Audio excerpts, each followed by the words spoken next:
Oke kawan-kawanku semua. Berjumpa lagi dengan saya bersama admin di channel Pecinta Novel. Dan kali ini admin akan upload cerita tentang novel Perfect World terbarunya. Langsung saja subscribe dan aktifin loncengnya.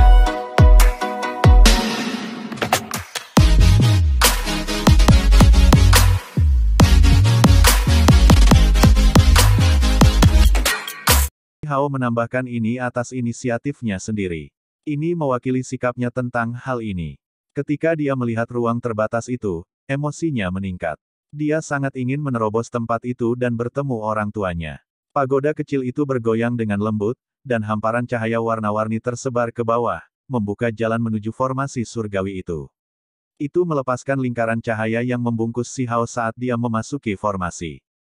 Tempat ini halus dan elegan. Ada danau biru, beberapa bangunan kuno, serta hutan bambu. Esensi spiritual di sini sangat kaya, hampir sampai mencair. Komposisinya seperti sudut marsial Imperial Manor, si Hao melihat ke kedalaman tempat ini. Ada beberapa rumah di sana yang dibangun dengan gaya masa kecilnya. Tunggu, ada sesuatu yang aneh di sana, pagoda kecil itu berkata dengan lembut. Ada simbol lain yang tersembunyi di kedalaman formasi ini. Wilayah terdalam sangat unik. Hari ini, kamu sudah memecahkan segel, dan melepaskan keberadaan itu, namun kamu masih ingin datang ke sini. Saya tidak akan membiarkan Anda melakukan apa yang Anda inginkan. Kehendak surgawi Gunung 5 fase berfluktuasi keluar. Itu penuh dengan kemarahan. Pelit. Kami hanya ingin membawa dua orang pergi. Apakah ada kebutuhan untuk sesuatu seperti ini? Pagoda kecil itu berbicara dengan agak acuh tak acuh. Jika ingin membawa orang pergi, apakah pihak lain dapat menghentikannya? Pagoda kecil itu menggantung di atas kepala si Hao. Energi kacau berputar-putar, dan semua formasi terbuka. Seolah-olah dia bepergian di tanah yang datar, si Hao dengan cepat berlari ke dalam. Suara teredam terdengar di udara. Seseorang mencoba mengobrak-abrik ruang dengan senjata tajam, mencoba lagi dan lagi. Sepasang suami dan istri sangat cemas karena mereka melakukan segala yang mereka bisa untuk mengiris kekosongan. Si Hao bisa melihat mereka bahkan saat dia jauh. Matanya langsung menjadi kabur. Mereka adalah ayah dan ibunya. Setelah berpisah selama lebih dari 10 tahun, dia akhirnya bisa bertemu dengan mereka lagi. Mereka membawa belati di tangan mereka yang dibuat dari binatang kosong. Itu terus-menerus meretas kehampaan dalam upaya untuk meninggalkan tempat ini. Namun, mereka gagal lagi dan lagi. Semangat mereka terkuras dan kekuatan mereka habis, tetapi mereka melanjutkan. Ayah ibu, si Hao berteriak keras. Dia menunggu begitu lama. Mereka hanya bertemu dalam mimpinya, namun hari ini, mereka akhirnya akan dipertemukan kembali. Dia melihat sosok-sosok yang familiar itu. Dia tidak bisa melupakannya. Selama pertempuran ibu kota batu di masa lalu, si Ziling melancarkan pembantaian besar demi dirinya. Tombak emas dengan marah membantai para penjahat, dan dia meninggalkan klan keluarga dengan kebencian. Dia juga ingat bahwa ibunya membawanya jauh ke perbatasan barat. Tidak diketahui berapa puluh ribu li yang dilalui suami istri itu.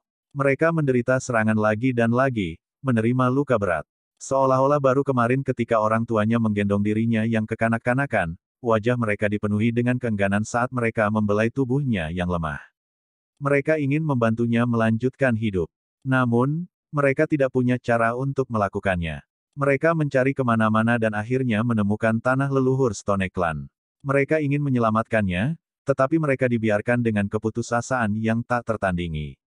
Keduanya tidak bisa menahan tangis dalam kesedihan.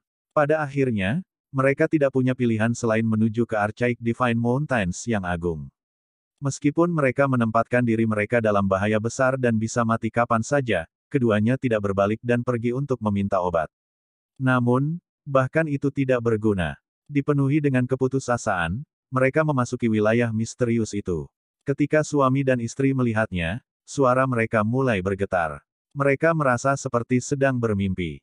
Meskipun lebih dari 10 tahun telah berlalu, mereka masih yakin bahwa orang ini adalah putra mereka. Ini adalah anak dari saat itu, bayi yang mereka tinggalkan di wilayah gurun. Sekarang, dia telah tumbuh dewasa. Segera, kedua individu mulai gemetar. Mereka membuka mulut mereka, tetapi mereka tidak bisa mengucapkan satu kalimat pun. Selama bertahun-tahun, fakta bahwa mereka mungkin tidak akan pernah bertemu lagi terus-menerus membebani pikiran mereka.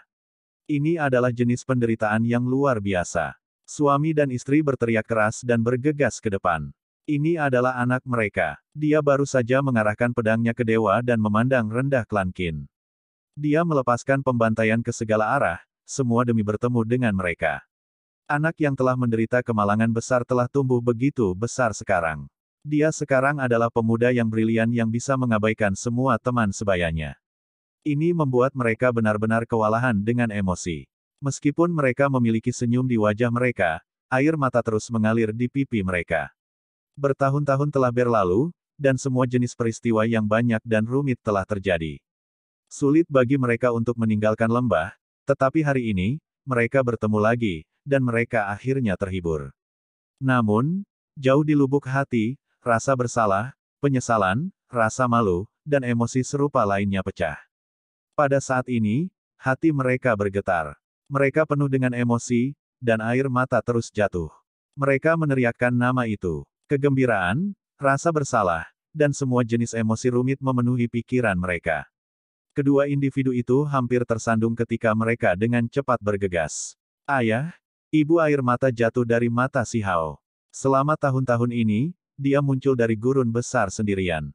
Dia menempa reputasi besarnya sendiri, mengukir jalan yang penuh tawa dan kemarahan, tetapi dia tidak pernah merasakan kesedihan seperti ini sebelumnya. Sejak kecil, dia jarang menangis. Ketika dia tumbuh dewasa, mereka menjadi lebih langka. Namun, pada saat ini, air mata mengaburkan pandangannya. Dia sudah menunggu hari ini untuk waktu yang sangat lama. Nak, itu anakku. Air mata mengalir terus-menerus dari wajah Qin Yining. Si Hao menyeka air matanya dan bergegas maju. Pagoda kecil itu bergetar, dan formasi di semua sisi hancur, menjadi jalur yang datar untuk dilaluinya. Namun, itu masih merasakan perasaan aneh. Ada sebuah altar yang agak aneh. Dengan pagoda kecil di sana, tidak perlu khawatir tentang apapun. Itu menggantung di udara, melindunginya dari segalanya. Dengan langkah kaki tersandung dan wajah penuh air mata, si Ziling dan istrinya bergegas maju. Ada nyala api yang mengamuk di dalam hati mereka yang sulit untuk ditekan. Apakah Anda benar-benar khawatir saya? Meskipun ia merasa sulit untuk percaya, dia masih tidak bisa membantu tetapi bertanya dengan suara gemetar. Qin Yining dengan lembut membelai wajah si Hao sambil menatapnya dengan bodoh. Air mata terus mengalir di wajahnya. Bahkan wajah gagah berani si Ziling pun mengeluarkan air mata. Napasnya kasar, dan saat dia meraih bahu si Hao, dia tertawa keras, tetapi air mata masih jatuh. Pada saat ini, mereka merasakan kegembiraan yang luar biasa, juga kesedihan. Semua jenis emosi ada pada saat yang sama. Ini aku. Si Hao berteriak keras. Dia membiarkan air mata mengalir dengan bebas saat dia dengan keras memanggil ayah dan ibunya. Qin Yining meraihnya ke pelukannya dan menangis, tidak bisa menahan diri lagi. Dia telah merindukannya begitu lama, dan sekarang, dia membiarkan semuanya keluar. Selama bertahun-tahun, dia sering terbangun dari mimpinya hanya untuk menemukan air mata di bantalnya. Si Ziling juga memeluk anggota keluarganya. Dia tidak mengatakan apa-apa dan hanya melakukan yang terbaik untuk menekan emosinya. Sebagai ayah, dia seharusnya seperti gunung besar yang melindungi anak-anaknya. Ia tidak ingin anaknya melihat sisi lemahnya. Keluarga tiga orang itu akhirnya bertemu muka dengan muka. Ada terlalu banyak hal yang ingin mereka katakan, tetapi mereka merasa sulit untuk mengatakannya segera. Jika berita tiba bahwa orang-orang dari garis keturunan Qin Yining di alam yang lebih tinggi dikalahkan, masalah ini menjadi kurang penting. Pada akhirnya, tidak ada yang terlalu memperhatikan anak yang telah kehilangan tulangnya yang tertinggi. Namun, mereka memperhatikan Si Yi dengan hati-hati. Alam bawah gunung abadi memutuskan bahwa ketika dia dewasa, mereka akan mencabut dia kembali. Mereka tidak bisa meninggalkannya di luar gunung abadi. Si Ziling dan istrinya tidak mau.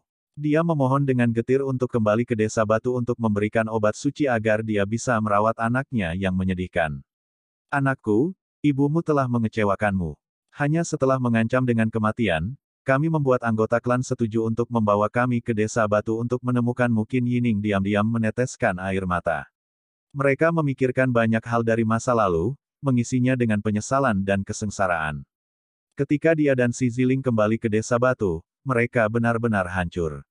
Mereka hanya melihat reruntuhan tandus dan tandus yang membentang ratusan ribu li. Itu telah lama dibersihkan dengan tidak ada yang tersisa. Itu sampai pada titik di mana bahkan tidak ada serangga yang hidup. Pada saat itu, semua harapan mereka telah berubah menjadi debu. Si Hao terus meneteskan air mata. Dia tahu bahwa kekacauan pasti disebabkan oleh Heaven Swallowing Sparrow dan Qi saat memperebutkan harta gunung, dan itulah mengapa mereka melewatkan kesempatan ini.